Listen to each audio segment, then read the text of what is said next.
Hey there, I'm Brittni Schroeder, and business and marketing are my jam. I'm here to walk you step by step through this crazy thing we call business. I'm a small town girl, chocolate eating, Diet Coke drinking mom, marketing guru, automation Jedi, and all around good time. This is your weekly dose of all things business and life, sprinkled with some fun. This is the Redefined Business Podcast.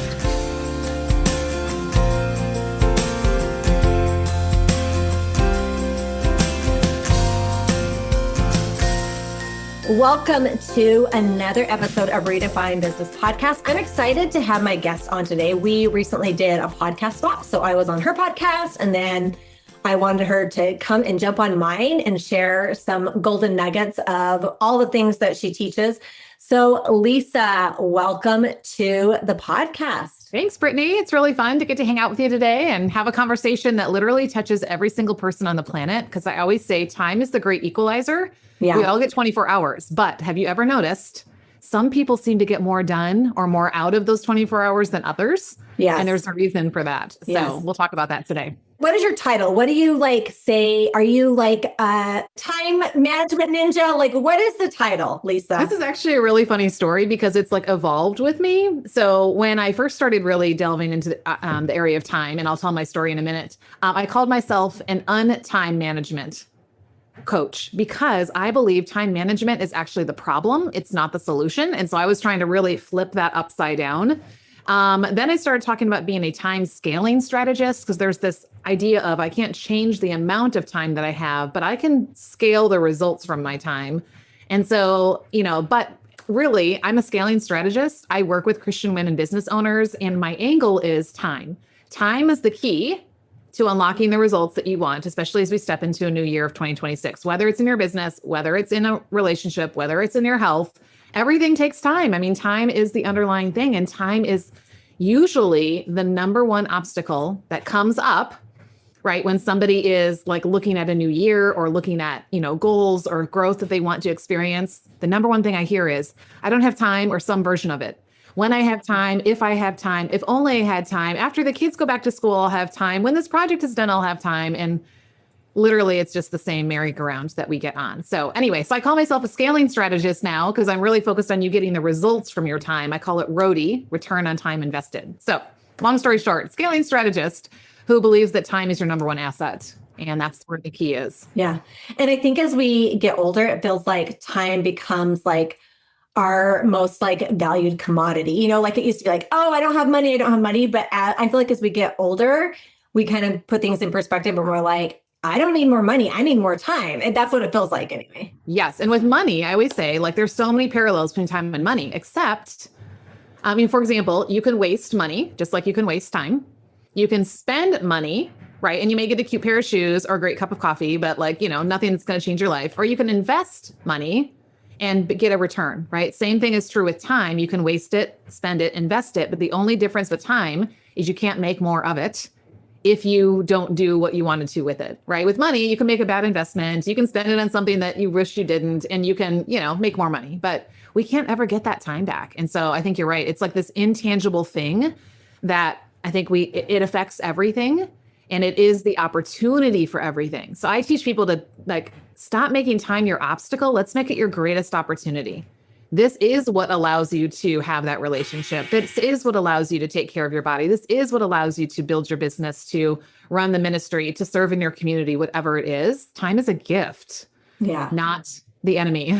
Yeah. Yeah. I remember there was an analogy I once heard, and it was comparing time with money. And it was saying, if you were given $100 and somebody said, okay, if you don't spend every single penny of this, you lose it.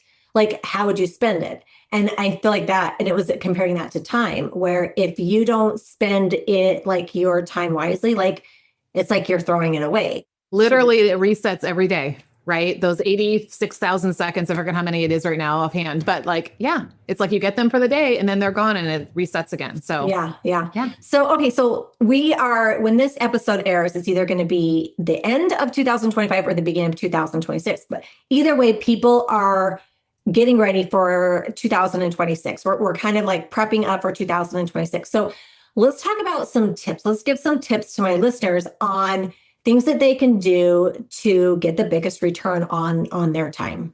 Okay. Do you mind if I share a story first? No, share this. Share, okay. Please. Because I feel like it's really important to like understand. Well, I want you to know where I'm coming from and like how I got to this place and why I teach time the way I do. Because I was literally the time management poster child. So the way that I tell my story is like, I would start off with, I was sitting in the doctor's office, but I didn't know why I was there. So back up from that point, and I'll catch you back up. I've always been a planner. I've always had a to-do list. I've always had a planner. Remember back in grade school when they gave you the assignment notebook and you had to write down your assignments. And then I was the girl who would write down the assignments she already did just so I could check it off and like look at that check and you feel good. Like, okay, it's already done. So I've never like woken up on a day and been like, I don't know what I'm going to do today. Like I've always had a plan. The problem with that is that I just became very addicted to doing and controlling my time and trying to eke every single, something out of every second. And so in order to do that, as I'm sure you well know, I became a teacher, I became a wife, I became a mom of 3, I became a leader in my church and community, like, all these things, I just kept adding more to my plate, but I didn't get more time. So guess what? We just have to pick up the pace to keep up. Right. And so here's Lissa, like, just trying to hustle, hurry to fit all these things in. But I was never really fully in the room. Have you ever had that experience where you're like in the room, but you're not really in the room because your brain is like thinking about what you should have, would have, could have done or what you need to do next and things like that. So long story short, I ignored what my body was telling me. Like I always had this like knot in my stomach, tension in my shoulders, guilt in my head, right? That I wasn't being the mom or the wife or the whatever that I should be. And one day I realized I had a ball in my throat. So of course I did what most people would do. I should drink more water. I should chew my food slower. I should make sure that I, sit down when I'm eating. None of that worked. So I ignored it for a year. Finally, started wondering, is there something growing? I'd had a cancer scare in that area. So long story short, went to see a specialist. He scoped it after trying a whole lot of other things and said, Lissa, there's nothing growing in your throat. You have hystericus globus. And he looked at me, you know how like a doctor, like they know what something means. And he just looks at me and I'm like, what is hystericus globus? He said, globus, like a globe. You have this feeling of a ball in your throat. And he said, hystericus. And he starts swirling his finger next to his head. He's like, you're crazy. Like, it's just anxiety that you have over all this stuff you're trying to do. And I'm happy to prescribe you a pill. I am not against medication for mental health issues at all. But I knew for me, it was going to be the Band-Aid that I would put on the thing that God was trying to get my attention about. And I would just keep doing what I was doing. And so I wish I could say things changed like in an instant. They didn't, but it did change in that moment when I started realizing my busyness wasn't a disordered calendar, because if that was the problem, I should have already had a solution with all my planners and checklists and time blocks and all the things the time management people told me. It was actually a disordered heart. I was seeking after my not enoughness. My time wasn't enough. My doing wasn't enough. I wasn't enough. So I was always chasing that and missing out on the time that was actually in front of me. And so over the next several months, the Lord was just so gracious in just showing me this is a heart issue. This is not about the amount of time you have. It's about how you're approaching time and what you're trying to do with it. You're trying to manage it. And so all of that to say, now I help women to stop managing time and start multiplying time, because there's a difference. And this is what I want. This is now I want to come to answer your question, because I teach 3 shifts that you have to make if you want your time to look different in this next year. Okay, so if you're taking notes, get ready. They're super simple and they almost seem too easy, but this is literally what's about to shift everything, because I guarantee if it was a new planner or if it was a different time blocking hack, those would have already worked by now, and they don't. Okay, so shift number 1 is your belief around time. Again, all of us are running around saying some version of, I don't have time. Whether we're saying it out loud, whether we're, saying it in our head, or I'll have time when thing. So we have to recognize you have time. That's one of my signature phrases. I say it slowly with a period after each word in all caps. You have time. If you ever don't believe me or yourself, open up your screen time, look and see how much time you gave to this device yesterday. The average person spends 4 hours and 37 minutes a day on their phone. That's average. I know business owners were double that. Over a year, that's almost 100 days of your life that you gave to a device. And we say we don't have time. So number 1, we have to say, I have time, right? You have time. The second shift is we're not called to manage it. We're called to steward it. And there is a huge difference, because to manage literally means to keep something contained or under control. That is literally I get all my ducks in a row and now I'm playing whack-a-mole all day long to try to keep them in line. That's how most people feel in their day. right? Like, have you ever had that experience? We get all your time blocks lined up and you've got a great plan on paper before the day starts. And then the whole day, it's just like one thing after the next. And you're just like literally trying to keep everything like get it back in place. That's how most people run their day, like the manager at a fast food restaurant who's literally running around behind the counter trying to keep everything in place. And then they drop in bed exhausted at the end of their shift and they get up and do it all over again. So to steward something means, number one, I recognize that I don't own this. We didn't create time. We didn't make it up. We can't borrow from yesterday or save from tomorrow or anything like that. Like, God gives us 24 hours every day. And my goal is to invest it with the goal of expansion. So back to your example, Brittni, where you're like $100, right? If you said, Lissa, I'm going to give you $100. I want you to take care of this for me. I could A, hide it under my mattress. I could B, go shopping on Amazon, which might be really fun, but yeah, you're probably not going to be super happy with me.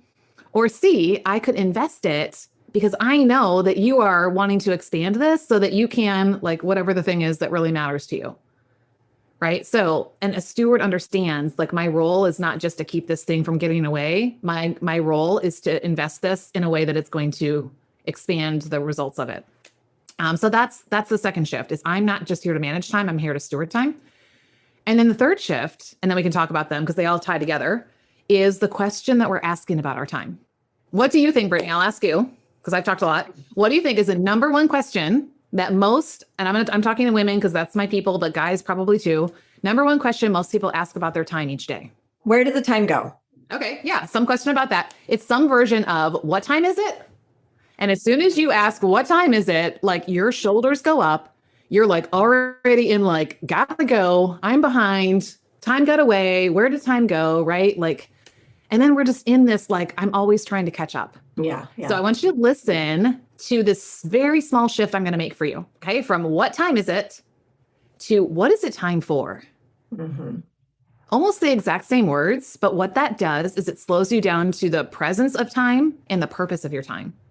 And this is what, like, if we really knew the answer to that question in the moment, if we actually knew the answer to that question before the day started, if we actually knew the answer to that question before the week started, most people crash land into Monday, hope to make it till Friday, and did something that actually mattered in between. That's not a plan. So when I know what it's time for, now I'm going to avoid multitasking, which is another thing that we try to do, thinking I'm just going to fit all this stuff into the same time, section of time and hope it all works out. And so, like, we have to understand that, like, we were not created to multitask.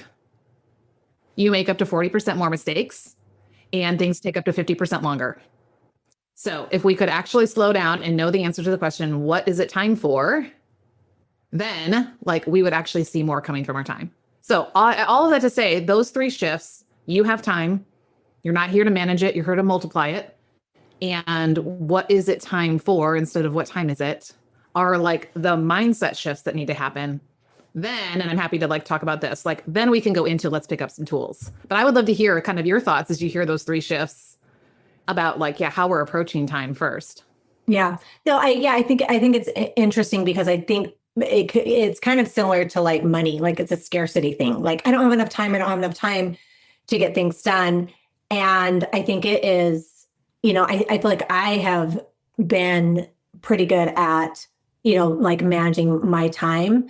But I also feel like that's where people really struggle, is they are not intentional with their time, like, oh, I need to work tomorrow, but they don't have, like, a plan. So I think it's like, understanding that there is a time and, giving yourself, like, grace on stuff, but also having tools that help you implement your time too. Yeah. And there's a difference between being intentional with our time and being strategic with our time, and so I think, especially as business owners, when I really was looking at who am I specifically called to serve, when I talk to people about time, anybody on the planet needs help with their time. Let's be honest. If anybody, even I sometimes need to, be reminded of things. But the people who I felt like God was calling me to talk to were the people that, like, they need to see a return on their time invested, especially if they're also playing the role of wife and mom and leader and all of that. Like, I can't be, checking boxes in my business and not seeing results from that time. That's going to be really frustrating and fruitless, right? I call it being a busyness owner, right? We're on the hamster wheel of doing the business stuff, but it's not getting us anywhere. So we want to be strategic with our time, which does take intention, and it does take, like you said, having a plan But the problem is most people think time blocking is the answer. And time blocking is actually what I think most people buck against, because most people, when I talk to them about time blocking, they're like, yeah, I tried that and it doesn't work. And the reason it doesn't work is because it's too tight. It's too like to-do focused, and it doesn't like have like space for life to happen.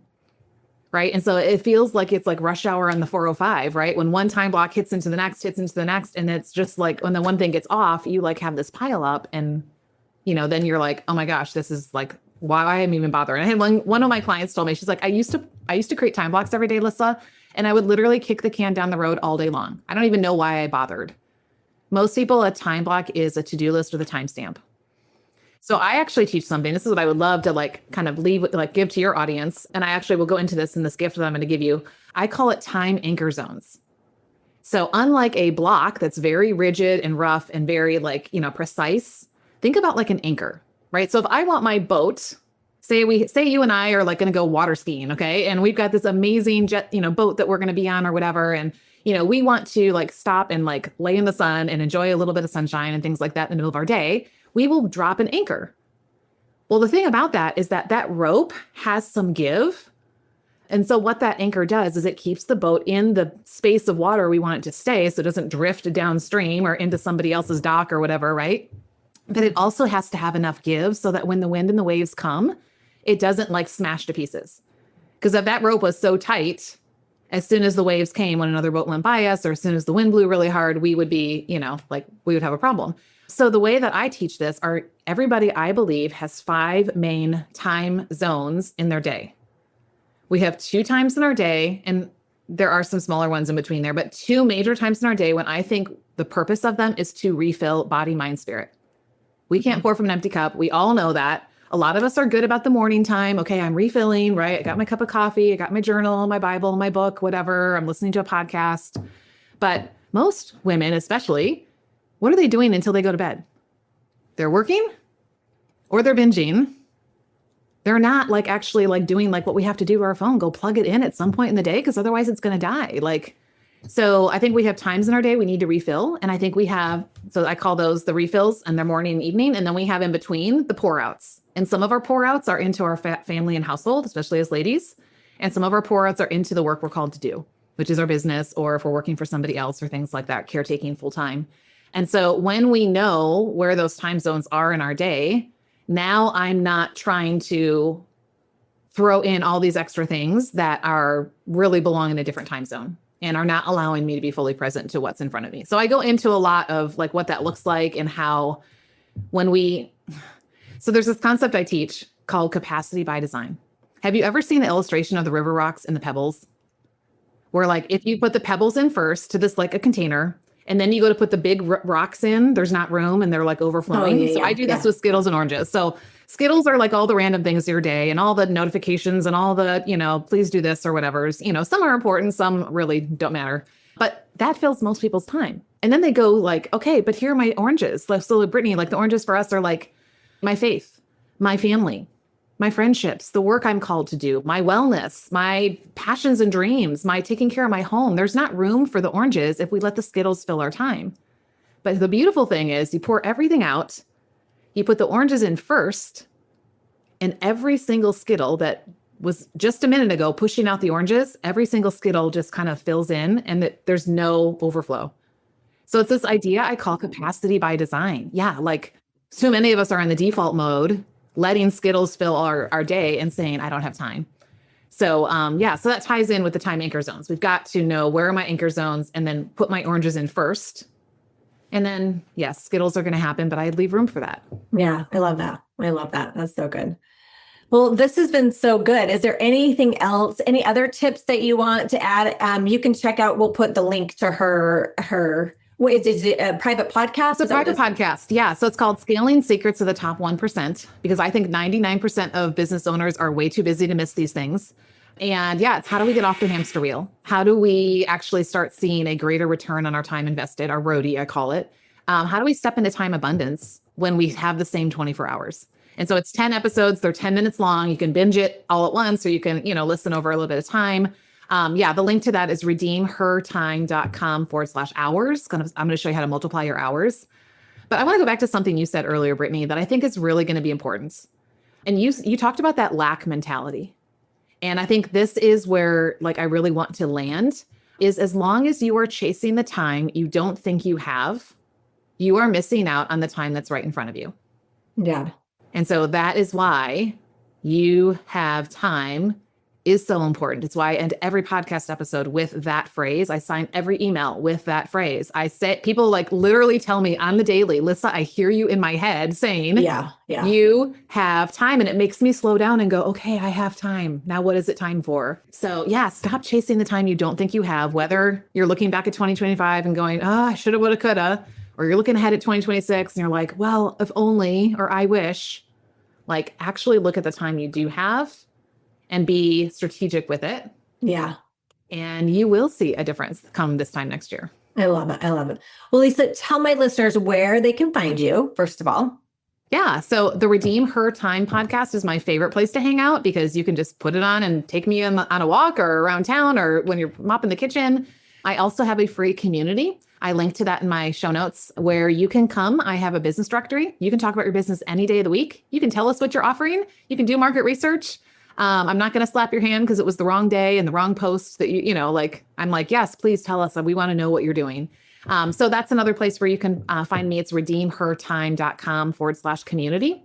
And then of course the Scaling Secrets of the Top 1%, that private podcast is a really fun place to hang out. And yeah, let's have some good conversation around time and how we can make a difference.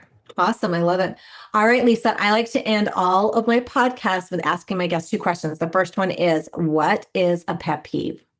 Ooh, pet peeve. I would say pet peeve is when, right now, I guess I'm thinking of this as I just had this conversation with my friend when it is cold outside, but there is no snow on the ground. Oh. I'm one of those girls where I'm like, if it's going to be cold, I want something looking at. And I'm from the north and I live a little bit further south than where I'm used to. And so that's just, I don't know. Yeah. If it's going to be cold, give me some snow to look at. Something pretty. Yeah. Luckily in Utah, we have the mountains and there's usually always snow in the mountains. So we can look at it. So I love it. Okay. What is a simple pleasure? Yeah. A simple pleasure for me is honestly like my morning cup of coffee. I actually do pour over coffee. And the reason I do that is I just love the process of I'm grinding the beans. I'm pouring the water. It's like you're involved in the process. I didn't just go push a button.